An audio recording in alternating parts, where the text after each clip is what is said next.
sunog. Matapos pumasok sa Philippine Area of Responsibility kahapon, severe tropical storm Butchoy, binabantayan ng Pag-asa kung lalakas pa at magiging typhoon. MMDA todo alerto kontra sa baha ngayong panahon ng tag-ulan. Sarangani Representative Manny Pacquiao, agad daw tutuguran ang pangangailangan ng kanyang mga nasasakupang na biktima ng flash flood sa Sarangani sa kanyang pag-uwi bukas. 13 anyos sa Binatillo, arestado matapos umanong magnakaw ng motorsiklo. Hiling ni Floyd Mayweather Jr. na ma-house arrest na lamang, hindi pinagbigyan ng korte.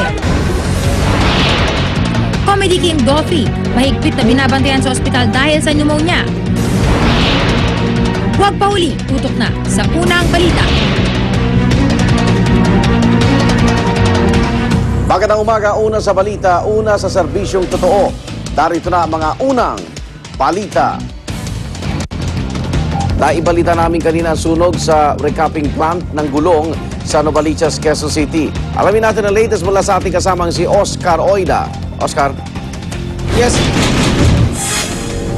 Yes, Igan, sa mga sandaling ito ay ganap na naapula yung sunog na lumamon kanina dito sa may isang recapping plant sa may Magsaysay Extension, Barangay San Bartolome, Novaliches, Quezon City. Tinatayang pasado alas 2 na madaling araw yan, Igan, nang magising na lamang umano mga tauhan na naturang pabrika ng isang malakas na pagsabog sa isang iglap, Igan, ay kumalat na umano ang napakalakas na apoy. Agad namang nakaresponde mga bumbero, pero dahil nga puno ng mga nakaimbak na mga goma itong naturang recapping plant, ay hindi naging madali ang pag-apula sa apoy. Sa katunayan, may punto pa nga, Igan, na natalayan ng ngamba itong mga pamatay sunog dahil katabi nitong recapping plant ay isang pabrika naman umano ng tiner, kung kaya't kinailangan gumamit ng mga bombero ng tinatawag na chemical pamatay sunog nang sa gano'y mapigilan nila yung pagkalat ng napakalakas na apoy. At bagamat pasado alas 10:30 ng madaling araw ay na-under control na yung sunog, bandang alas 5 na ng madaling araw ng ganap itong mapula dahil nga sa hirap ng pakikipaglaban nila sa mga material na talaga namang madaling masunog. Sa mga sandaling ito, Igan, ay may mangilan-ngilan na lamang bumbero na titira sa site at patuloy ang kanilang investigasyon.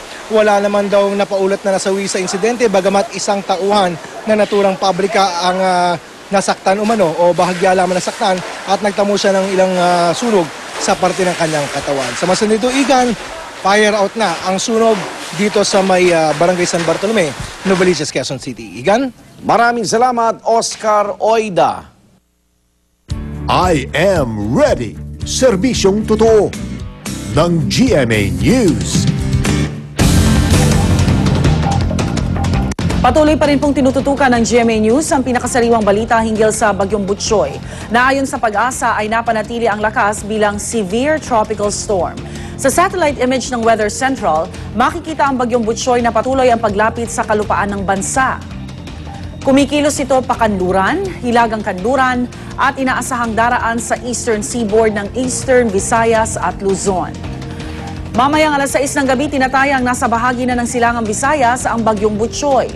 At pagsapit namang ng linggo ng hapon ay nasa dulong hilagang Luzon na ito, at sa Martes ng madaling araw ay inaasahang lalabas na ito sa Philippine Area of Responsibility. Huli naman itong namataan ng Pag-asa, 620 kilometro sa silangan timog silangan ng Gian Eastern Samar. Taglay nito ang lakas ng hangin na 100 kilometro kada oras at bugso nga abot sa 130 kilometro kada oras. At para naman malaman natin kung uulan ba o hindi ngayong araw, makikita po ang malaking bahagi ng kulay berde at dilaw sa Luzon. Ibig sabihin nito ay makakaranas pa rin ng madalas na pag-ulan dyan dulot ng hanging habagat. Gayon din sa may bahagi ng Eastern Visayas, dulot naman ng Bagyong Butchoy. Samantala, narito naman ang posibilidad ng pag-ulan sa Tagaytay, Palawan at ilang bahagi ng Visayas. At narito rin po ang tsansa ng pag-ulan sa ilang bahagi naman ng Mindanao.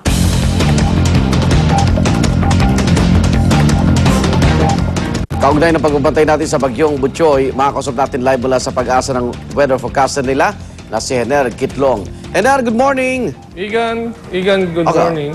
Ano ibig sabihin pag sinabing severe tropical storm? Well, ibig sabihin po nun, malapit na po itong maging isang typhoon. Within 24 hours, magiging typhoon na po ito. Ito po ay patuloy na lumalakas at inaasahan na within 24 hours magiging typhoon na po ito. Nasa dagat ito, di patuloy itong lalakas pa nga. Yes, tama po yun. Nasa dagat at dito po kumukuha ng lakas ang bagyo kaya magpapatuloy po ang paglakas. Ano ba lakas niya ngayon, Hener? Well, sa ngayon, nasa 100 km bawat oras at ang bugso niya ay nasa 130 km bawat oras. Wah, yung bilis. Yung bilis niya, medyo bumagal po ito ng konti. Kagabi po ay nasa 20 km bawat oras. Sa ngayon po ay nasa 15 km bawat oras. Naku, delikado mas magpapalakas pa yan. Opo, tama po yun. Pag bumabagal po yung bagyo, lumalakas po ito. Pero ang direksyon niya hindi nagbabago. So far, parehas pa rin po at majority pa rin ng mga model na ginagamit natin, parehas pa rin po ang pinapakita. Bali sa gilid lamang po ng ating bansa ang dadaanan. At hindi ito magla-landfall, no? Yun po ang pinapakita sa ngayon. Pero yung hatak dito sa hanging habagat, Hener, yung naapektuhan na ngayon? Well, sa ngayon, hindi pa ganoon pinapakita na lumalakas yung habagat dito sa may western side ng Visayas at sa Palawan. Subalit yung dito po sa Luzon, sa western side ng Luzon, malakas pa rin po yung habagat yan. Ano mga lugar yan na para hindi naman tayo maging kumpiyansa, no? Kahit hindi mag-landfall, alam mo, minsan yung bagyo, kahit pakaway-kaway lang, may hatak din na lakas yan. Opo, paglapit, ang pinakamalapit po dito to sa kalupaan ay dito po sa Northern Luzon. Diyan po ang Isabela, Cagayan, Aurora. At dito naman po sa western side, malakas po ang habagat. Mula Palawan, papunta hanggang Lawag, maapektuhan po yan. Okay, pero hindi kinakailangan magkaroon ng public warning. Pag lumapit po ito sa kalupaan, pag umabot po yan ng 200 kilometers yung radius niya, maaari po tayong magbigay ng signal. Pero as of now, hindi pa po wala pong public storm warning signal na pinaiiral saan mang parte ng Pilipinas. Okay, Hener, Metro Manila ngayong weekend, ano ba inaasahan? Well, buong week na ito, Igan, hanggang weekend yan, maulan po ang Metro Manila. Ito po ay sanhi ng habagat. Kaya paalala po sa mga kabayan natin, magdala po tayo ng panangga sa ulan pag tayo po ay lalabas ng bahay. Okay, maraming salamat. Si Hener Kitong po, weather forecaster ng Pag-asa. Samantala, todo alerto ngayon ang MMDA dahil sa posibleng pagbaha dulot ng masamang panahon. Nasa MMDA pumping station sa Taguig ang ating kasamang si Ivan Mayrina. Ivan. Yes, Rhea, tulad nga na nabagit mo, todo alerto ang MMDA flood control para sa inaasahang pagdatingan ng mga malalakas na pagulan, bunsod ng ating rainy season at gayon din ng mga inaasahang sunod-sunod na pagdating ng mga bagyo. Bago mag alas 5 ngayong umaga ay gumalaw na itong mga kawani ng MMDA flood control.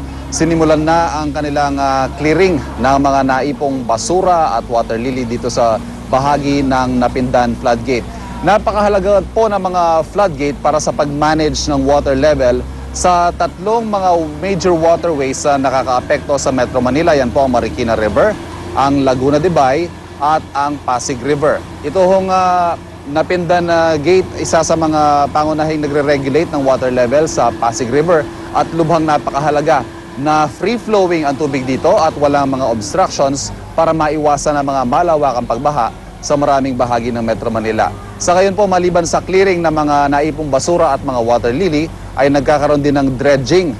The deeper the water level, the depth ng river ay mas maganda po ang magiging dali ng tubig at mas magiging malaki ang capacity para tumanggap ng malakas na buhos ng ulan. Samantala, maliban sa clearing at dredging nitong bahagi ng Napindan